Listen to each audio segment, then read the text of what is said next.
my name is Mark Emry. I live in Austin, Texas. I taught for 32 years and just retired this last May from teaching public schools.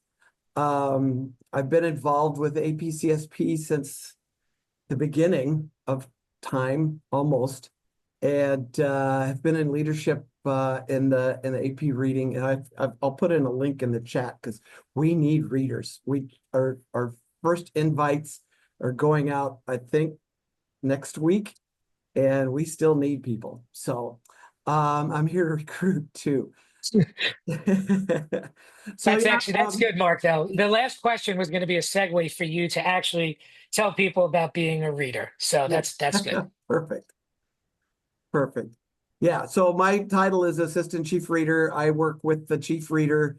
I'm kind of the high school administrator type person. I deal with a lot of the we used to call it the junk drawer during the reading. I'm also, so if you ever have questions or you really think those annotations on the College Board website are horrible, please be nice to me. I've written most of those. Although this last year with the big change, that was a big change for us too, because Tom and I didn't have to read them. We just had to go through it, excuse me, and do a little editing. So, but that's me.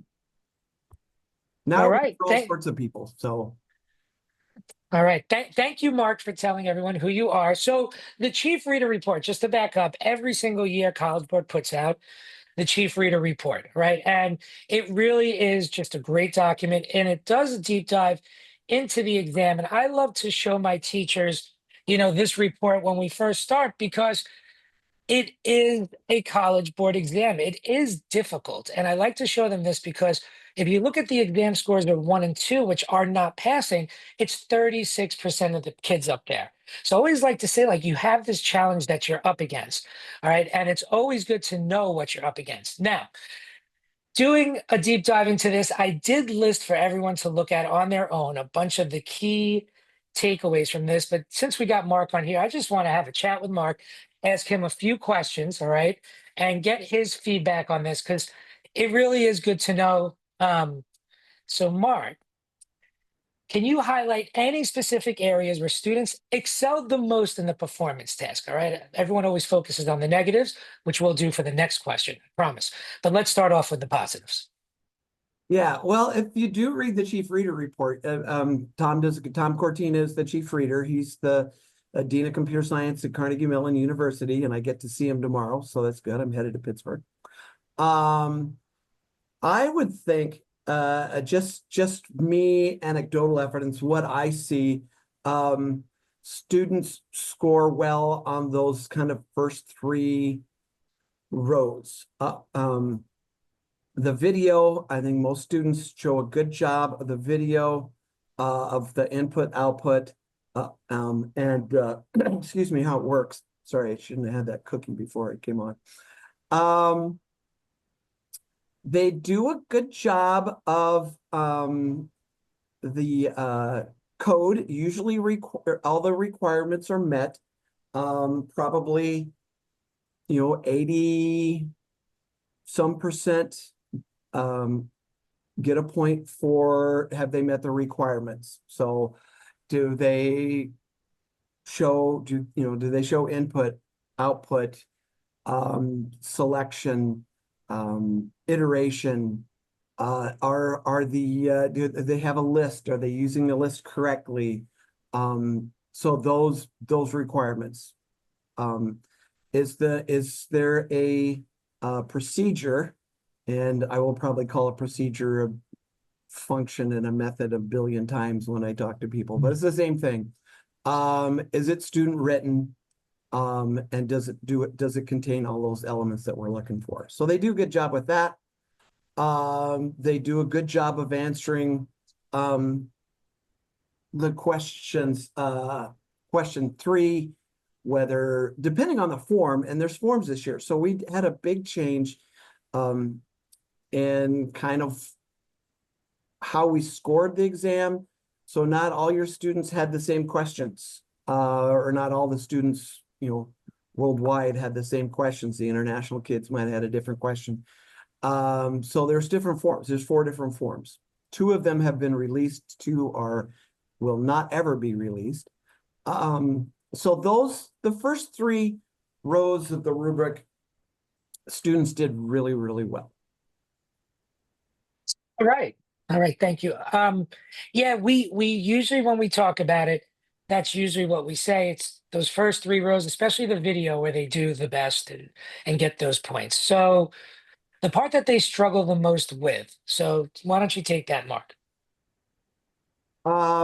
So I saw there's a question I'm gonna quick answer to in the chat. Are all rows Sure. scored evenly? No, No. they're not. Okay. The more you can learn about standardized tests, the better your students will do too.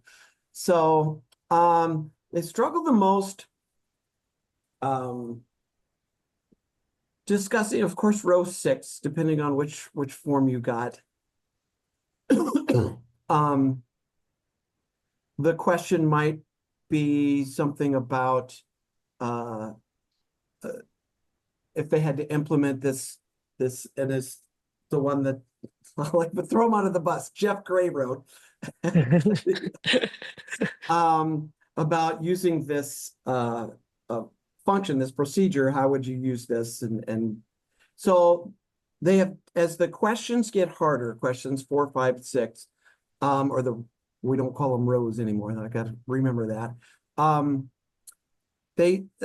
Students will struggle with being able to explain the code. I thought this year, one of the things that was difficult for the students to do was to kind of explain how a list will, how it uses abstraction within their code. Any kind of detail like that, it's really those questions 4, 5, and 6 where we ask a little bit more of the students. And so they really have to understand what they're writing and what their code does and why it does what it does, if that makes any sense. Yeah, that makes sense. It's usually the explanation, and it's been it's gotten more difficult, the written response, obviously. Funny, Mark had mentioned Dr. Jeff Gray from the University of Alabama. He was going to be our next fireside chat that we do next month. We've been doing work with him for the last 5 years. But it's funny, It's he awesome. actually, oh, he's a great guy, and he was actually excited that his question was the most difficult. Seemed like a badge of honor to have the question that the kids struggle the most on. But it is important because teachers sometimes say, like, why does it have to be so hard? And it's because it's an AP exam. And because in the past, the written response hasn't always been that difficult. When the exam first came out, there was a lot of loopholes. And College Board now at least is closing those loopholes and making it, more challenging than, that the way it should be. So I guess what recommendation did you give teachers to better prepare their students? Well, you kind of gave that by them right now. Let me skip this one because I want to go to the next one. So with the increasing use of AI tools by students, have you seen or do you guys foresee a rise in plagiarism? I know that, just to back up, they do not use AI in the written response anymore. So that has been taken care of. And that kind of, in my opinion, was a success the way it was administered this year. But as far as AI in general, what is your thoughts on it? That's a good question. Do you mind if I go back a couple of years just to give some background of why Yeah, this go right. happened? Yeah, go Yeah. right ahead. So 2 years ago, whatever, 2023, when Chat GPT came out, and all my seniors, I said, hey, look what just came out. So the College Board got a group of about 10 of us together because we knew this was going to be an issue that year, because we had no control of students were doing answering the free response on their own without any supervision. So we went and kind of used as many tools as we could, researched everything, tried prompts on and on and on and on. and came up with some tells. So we did that first year, see quite a few examples of AI used in written responses. I can't give you an exact number of how many then that were flagged actually. But then the next year with the change, and yes, I was with that group. It's like, oh no, we've got being a classroom teacher. What do we do? So I think it really did address two things: the AI, and our students. Are we assessing what we want students to get out of this class? That's the most important thing that for me, for an AP exam. Are we assessing them with what they should know? So a rise in plagiarism, no. Especially with you can use AI to help write your code. I have not seen a rise in plagiarism. I think the plagiarism that we do see, and that's something as an assistant chief reader, that's my job, is I get all those flagged come to me. So what I see is more students using examples, using a lesson that they did in class and not changing it enough. That's probably the most prominent bit of plagiarism, example of plagiarism that we see. Using code that's already out there and not giving it credit, things like that. All right. Thank you. Yeah, so Teresa in the chat box, we will, during this workshop, talk in detail about AI tools allowed to be used when they're allowed to be used.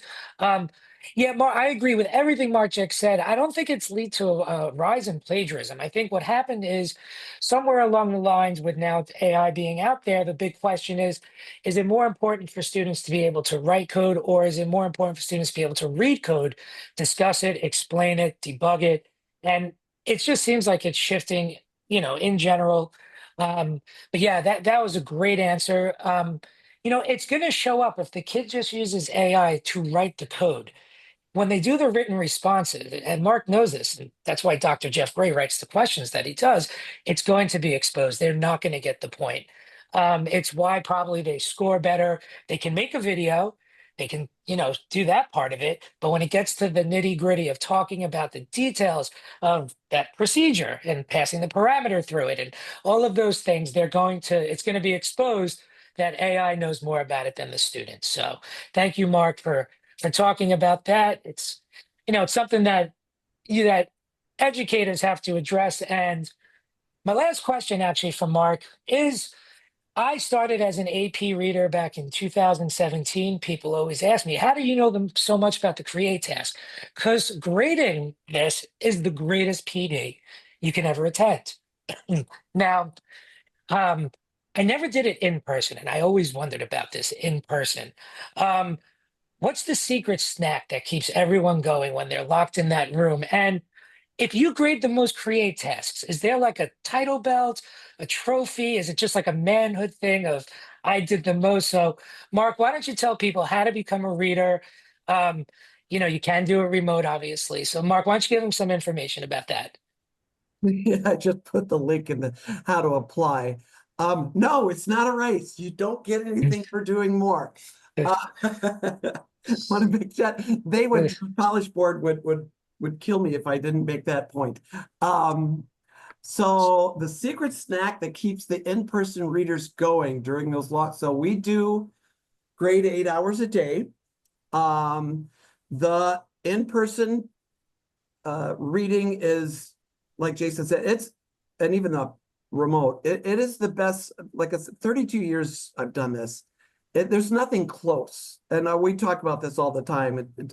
There's the reading is up here, and every other, not to say this PD is not, it's very worth it. But that's what really keeps people going. They're seeing examples from all over the country and the world if they're on the international. But the secret snack is definitely me coming around with candy a couple times a day for all the reading. The connections you make if you're at the reading, you have an elbow partner where you're discussing the first couple days, the rubric. The goal really of the reading is to score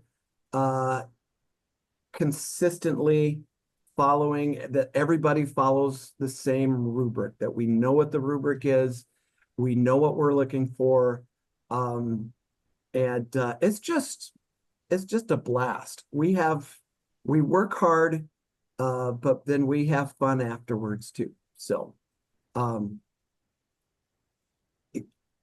yeah, there's no competition who does the most create tasks. Yeah, no, I was joking around. Oh, I know you were. It's changed a lot. Back in 2017, you did have like a workload you were supposed to get through, but even then, if you came up short, it was fine. But no, now it's work at your own pace, do whatever you want. It's just such a great experience. The norming process, it teaches you how to really just know the in and outs of the create task, and that's what we're going to talk about over the next, in this workshop over the next hour, or less than an hour, and then over the next week. Yeah. But yeah, Can I say one last thing? And it's really been proven. I don't have any research in front of me that if you're a reader, your scores will go up for your students. It's a no-brainer. You learn, like Leslie put in there in the chat. You're going to learn so much more about what we look for, how it's scored. Oh, that's an easy way to explain it. So you're talking amongst 500 of your comrades for a week. yeah, and it's so true. Reason I can do this workshop with you all is because of being a reader at some point in time. So, Mark, I want to thank you for hopping on. It was great to have you here. Have fun at the robotics tomorrow, or wherever you're flying to, in Pittsburgh. And yeah, everyone, just remember that, one of the things we are going to focus on is one of the key mistakes the kids make is they reuse their previous work. Okay. And Mark, you heard it right when Mark just said it, that is not, they have to add new functionality to previous work in order to, get credit for those assignments. So, Mark, once again, thank you for hopping on, and safe travels. Thanks, everybody. Email me if you have any questions. I'll put that in the chat. So.